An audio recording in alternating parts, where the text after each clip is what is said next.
আগামী 2রা আগস্ট আগরতলায় অনুষ্ঠিত হতে চলেছে বহু প্রতীক্ষিত অ্যানিমেটেড অ্যানুয়াল অ্যাওয়ার্ডসের 7ম সংস্করণ শীর্ষক অনুষ্ঠান। এই অনুষ্ঠানে পুরস্কৃত করা হবে বিভিন্ন স্তরের গুণী শিল্পীদের, এমনটাই দাবি সাংবাদিক সম্মেলনে। আগামী 2রা আগস্ট প্রথমবারের মতো আগরতলা রবীন্দ্র শতবার্ষিকী ভবনে সঙ্গীত পরিবেশন করবেন বাংলার জনপ্রিয় শিল্পী পৌশালী ব্যানার্জি। মূলত অ্যানিমেটেড অ্যানুয়াল অ্যাওয়ার্ডসের 7ম সংস্করণের বছরভর বিভিন্ন স্তরের শিল্পীরা যারা নানানভাবে পারফর্মস করেছেন তাদেরকে পুরস্কৃত করার পাশাপাশি এদিন রাজ্যবাসীকে এক মনোজ্ঞ সাংস্কৃতিক কার্যক্রম উপহার দেওয়া হবে বলে এক সাংবাদিক সম্মেলনে জানান অ্যানিমেটেড ডিরেক্টর কৌশিক সমাজপতি।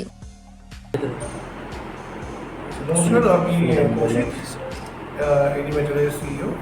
তো প্রতি বছরই আমরা আমাদের বর্ষপূর্তি আমরা সেলিব্রেট করে থাকি। আমাদের সেলিব্রেশনের নাম হলো অ্যানিমেটেড অ্যানুয়াল অ্যাওয়ার্ডস।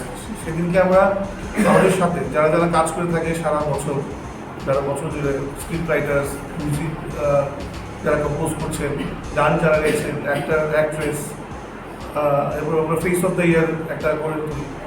তো আমরা এই অনুষ্ঠানটাকে নাম দিয়েছি animated annual awards AQ।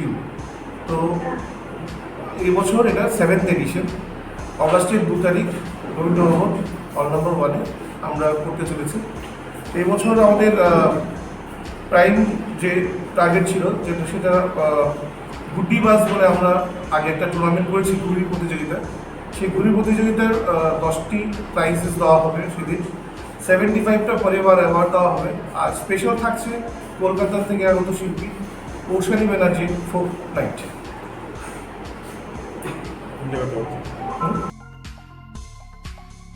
Bureau report, অবিরাম 24x7।